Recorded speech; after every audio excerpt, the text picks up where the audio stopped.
राज्यामध्ये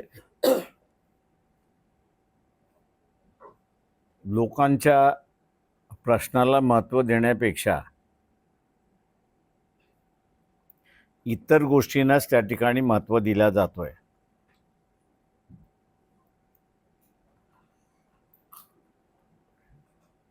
भारतीय जनता पक्षाच्या नेतृत्वाखाली जे महाराष्ट्राचं सरकार आहे त्यांनी कालच घोषणा केली की आम्ही असणारा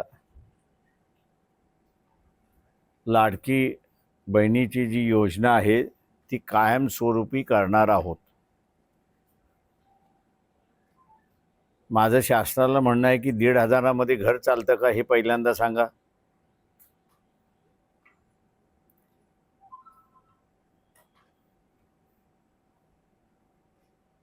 तुम्ही लोकांना सक्षम करताय की लोकांना अवलंबित करताय हा त्याच्यातला प्रश्न आहे। नोकऱ्या देण्याच्या ऐवजी आपण लोकांना गुलाम करताय अशी परिस्थिती आहे।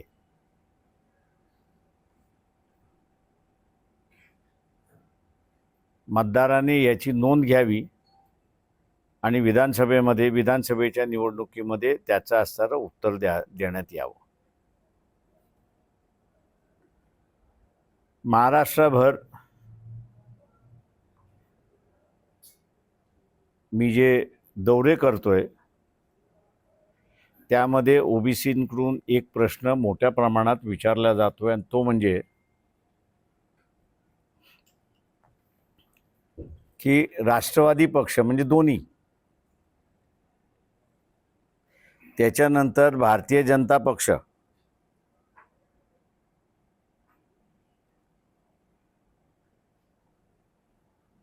त्याच्यानंतर उद्धव ठाकरे यांचं शिवसेना, दोन्ही शिवसेना हे अजून ओबीसींच्या प्रश्नावरती किंवा जरांगे पाटील यांनी मांडलेल्या प्रश्नावरती का बोलत नाही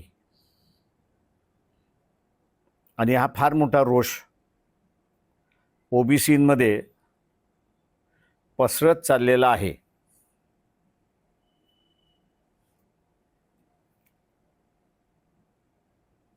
तिसरा महत्त्वाचा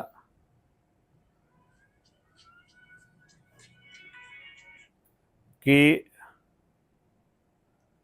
यावेळेस SC ST या दोन समूहातल्या मतदाराने मोठ्या प्रमाणात काँग्रेस पक्षाला मतदान दिलं आणि त्याच्याच बरोबर ST SC मधल्या प्राध्यापक, डॉक्टर, इंजिनियर आणि इतर NGOच्या कार्यकर्त्यांनी काँग्रेसचा प्रचार केला आणि काँग्रेसला मतदान करण्यास सांगितलं। SC STतला सामान्य कार्यकर्ता जो आहे तो आता या लोकांना जाब विचारायला लागलेला आहे की सुप्रीम कोर्टाने दिलेला निर्णय नुसता वर्गीकरणाच्या संदर्भात असता तर वेगळा भाग आहे, पण वर्गीकरणाबरोबरच क्रीमी लेयर हा मुद्दा त्यांनी आणलेला आहे आणि या क्रीमी लेयरच्या माध्यमातून अनेक मोठ्या प्रमाणात असंतोष पसरलेला आहे आणि काही ठिकाणी जे तंत्र जरांगे पाटील यांच्या कार्यकर्त्यांनी वापरलं, राष्ट्रवादी असेल, इतर पक्ष असतील, या सगळ्या नेत्यांना डायरेक्ट तुमचा आम्हाला पाठिंबा आहे की नाही हे तोंडावरती जे विचारण्याची हिंमत दाखवली आणि दादही त्या ठिकाणी दिली, तीच परिस्थिती आता लोकसभेमध्ये ज्यांनी काँग्रेसच्या बाजूने प्रचार केला त्यांची होण्याची शक्यता मला अधिक दिसते. एकंदरीत महाराष्ट्रातलं मी असं म्हणेन की स्फोटक वातावरण वेगवेगळ्या पद्धतीने त्या ठिकाणी होते. वेगवेगळ्या पद्धतीने त्या ठिकाणी असणारं होतं आणि पूर्णपणे महाराष्ट्र शासन हे त्याला कंट्रोल करण्यामध्ये फेल झाले अशी असणारी परिस्थिती आहे, नाकामी झाली अशी परिस्थिती आहे.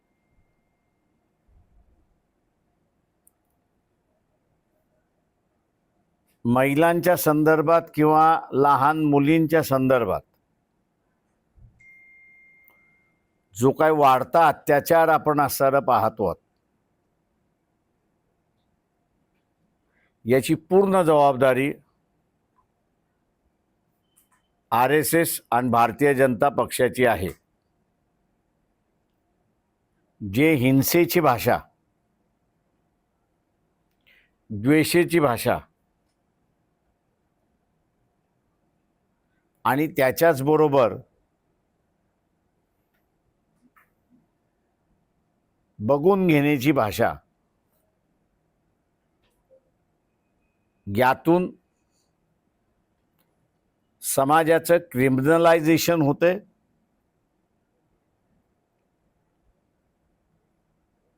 वेगवेगळ्या ठिकाणी सायको निर्माण होतात आहेत अशी परिस्थिती आहे.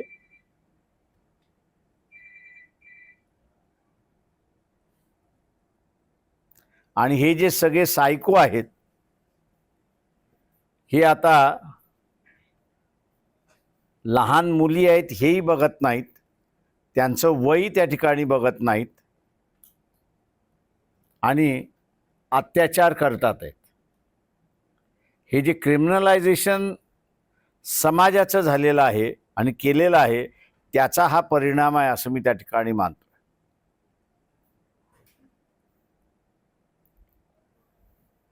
तेव्हा हिंसाचार समाजामध्ये पसरवण्यापेक्षा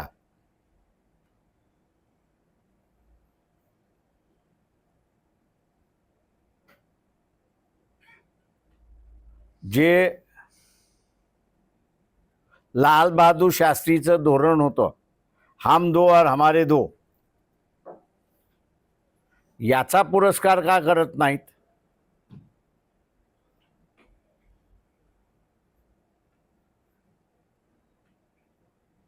तर वातावरण बिघडवण्यासाठी, खराब करण्यासाठी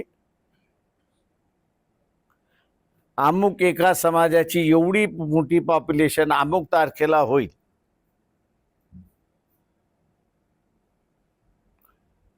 असं जे सायकोपॅथ ज्याला आपण म्हणतो सोसायटी निर्माण करण्याचं चाललेलं आहे, त्याला आता लोकांनीच आळा घातला पाहिजे आणि यांच्या हातातली सत्ता जी आहे ती काढली पाहिजे. तरच रिव्हर्स क्रिमिनलायझेशनचं रिव्हर्स ही सुरुवात होऊ शकते आणि हे जे लहान मुलींवरचा जे अत्याचार आहे ते सायकोपॅथ निर्माण करण्याची प्रक्रिया कारखाना थांबला तर हे अत्याचार सुद्धा त्या ठिकाणी थांबू शकतात.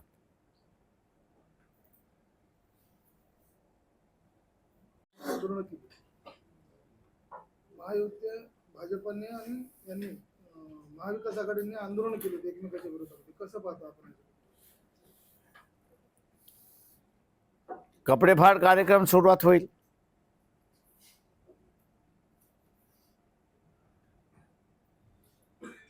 यांच्या सत्तेमध्ये येणं हे लोकांच्या उपयोगासाठी नाही तर महाराष्ट्राची तिजोरी लुटण्यासाठी आहे, एवढंच आहे.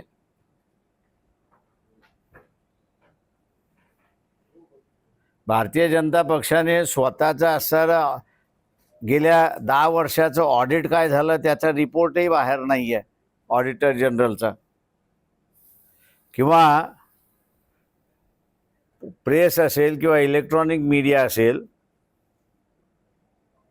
सेंट्रल ऑडिटर जनरलचा जो नितीन गडकरींच्या खात्याच्या संदर्भातला जो रिपोर्ट आला त्याचीही चर्चा कुठे नाही आहे. म्हणजे दुर्दैवाने असं म्हणावं लागेल की जात व्यवस्था पुन्हा इथं खाण्यामध्ये आली. मनमोहन सिंग शीख होते म्हणून त्यांच्या काळातली सगळी करप्शनची चर्चा बाहेर आली, पण गडकरी एका विशेष क्लासचे असल्यामुळे त्यांची चर्चा कोणीच करायला तयार नाही आहे.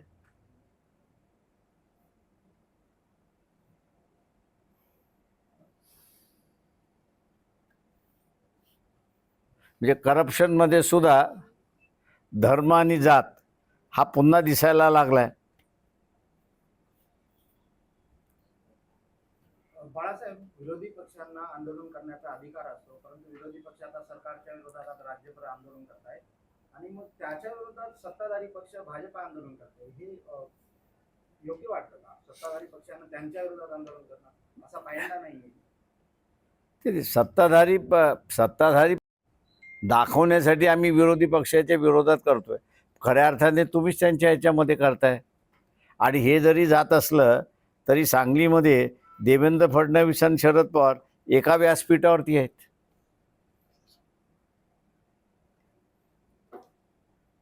दुसरा एक प्रश्न, छत्रपती शिवाजी महाराजांच्या पुतळा पडल्याच्या प्रकरणात पंतप्रधान नरेंद्र मोदी यांनीही माफी मागितली. त्यानंतरही जे काही विरोधी पक्षाकडून आंदोलन होत आहे ते राजकारण होत आहे. सगळ्यात महत्त्वाचं म्हणजे गृहमंत्र्यांनी अजून माफी मागितलेली नाही.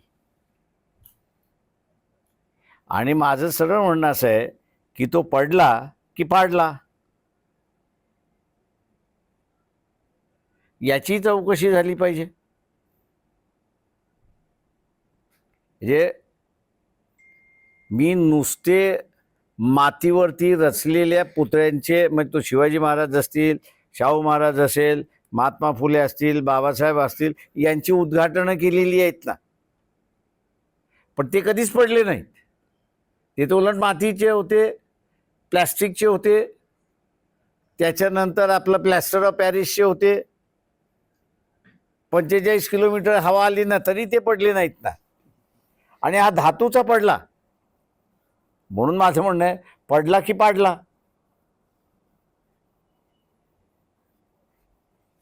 साहेब, केंद्र सरकार जातीय जनगणना करणार आहे, त्याची चाचपणी सुरू आहे अशी माहिती समोर येते. इलेक्शनच्या तोंडावरती केलेलं असणारं हे विधान आहे. कोर्ट ह्याचे पंतप्रधानाने आणि त्यांच्या सरकारने खोटं बोलू नये एवढं आव्हान त्यांना असणारं करतो. तुम्ही पंतप्रधान आहात, पंतप्रधानाच्या खुर्चीला आणि त्यांच्या कॅबिनेटला अशी बातमी देणं शोभत नाही. सुप्रीम कोर्टामध्ये तुम्ही ॲफिडेविट दिलेला आहे की आम्ही असणारं जातीय जनगणना करू शकत नाही. जे कोर्टाला दिलेलं ते मान्य करायचं की तुम्ही आज जे म्हणताय ते मान्य करायचं. तेव्हा हे पूर्णपणे सरकार खोटारडं सरकार आहे, फसवणारं सरकार आहे, थुका लावणारं सरकार आहे. एवढंच फक्त मी त्या ठिकाणी म्हणेन. वेगळा काही विचार काही केलेला आहे आपण? हे आम्ही असणारं आत्ता जे आहे ते जिल्ह्यामधल्या OBC बरोबर त्या जिल्ह्याच्या इलेक्शन समन्वय समिती आम्ही स्थापन केलेल्या आहेत.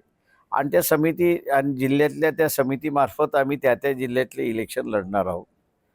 राहिला दुसरा भाग, इथे असणारा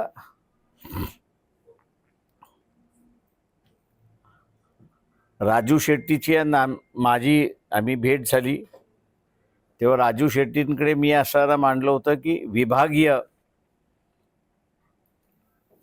समझोते झाले तर ते अधिक टिकाऊ होतील आणि त्याच्यामध्ये एकत्रपणा येईल अशी असणारी परिस्थिती आहे. तेव्हा राजू शेट्टी कसं रिस्पॉन्ड करतात त्याच्याकडे आम्ही असणारं पाहणार आहोत.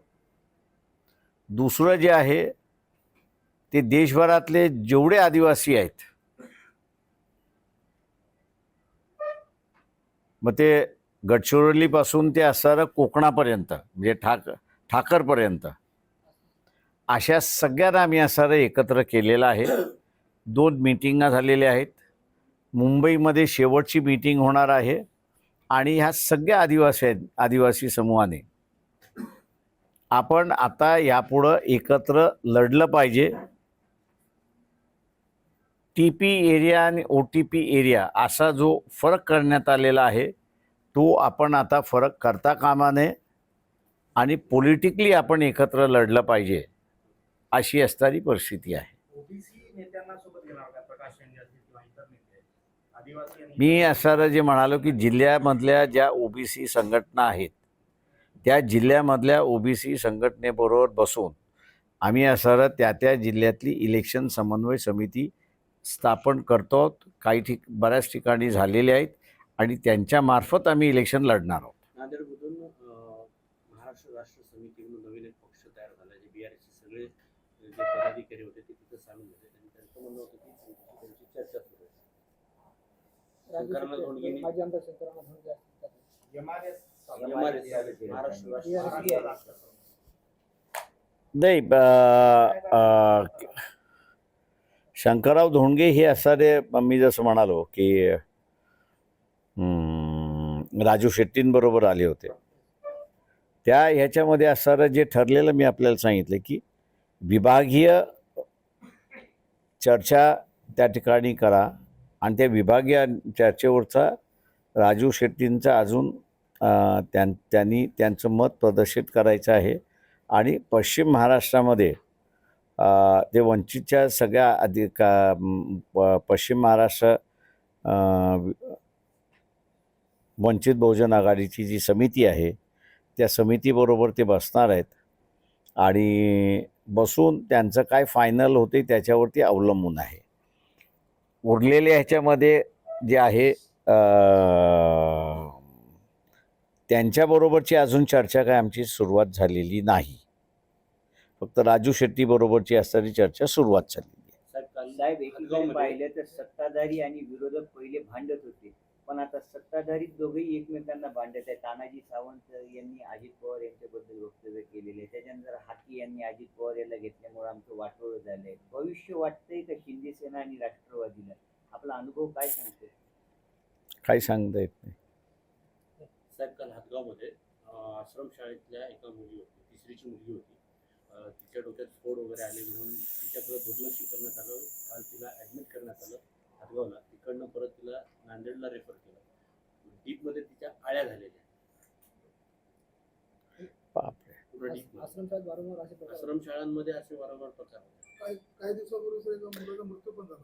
ते मी एवढंच म्हणेन त्या ठिकाणी की ह्या ज्या आश्रमशाळेमधला माझं म्हणणं आहे सिलेक्शन प्रोसेस जी आहे ही पूर्णपणे चुकीची आहे. आश्रमशाळेमधला तो नोकरीला येतो, तो तिथे शिकवण्यासाठी येत नाही. पूर्वी जेव्हा ह्या आश्रमशाळा चालत होत्या किंवा ज्या प्रायव्हेट आश्रम म्हणजे संस्थेनं आश्रमशाळा दिल्या जात होत्या त्यावेळेस त्यांचा एक इंटरव्ह्यू होत असे आणि तो इंटरव्ह्यू होत असे की त्याचं क्वालिफिकेशन काय आहे हे नाही बघितलं जात असे. तर त्याची पास्ट हिस्ट्री बघितल्या जात असते की त्याची सामाजिक काय त्यांनी उपक्रम केलेले आहेत आणि त्याच्यानंतर मग त्याची असणारी अपॉइंटमेंट केलं जात होती की हा खऱ्या अर्थाने एक सेवक म्हणून यायला बघतोय. नोकरी एक पार्ट आहे त्याच्यातली. त्याची सेवावृत्ती ह्याला असणारं महत्त्व दिलं जात होतं.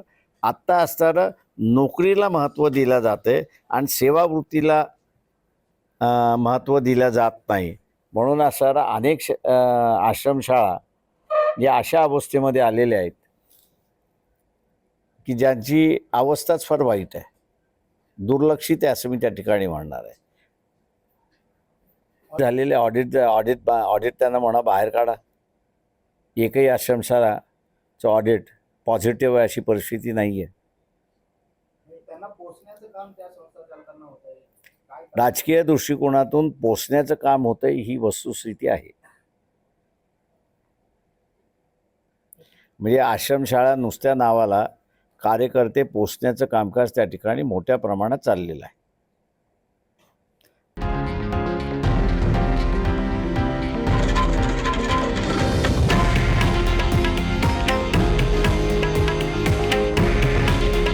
हे आहे देशातील नंबर 1 न्यूज नेटवर्क आणि आपण पाहत आहात TV9 मराठी. काळजी तुमची, हित महाराष्ट्राचं.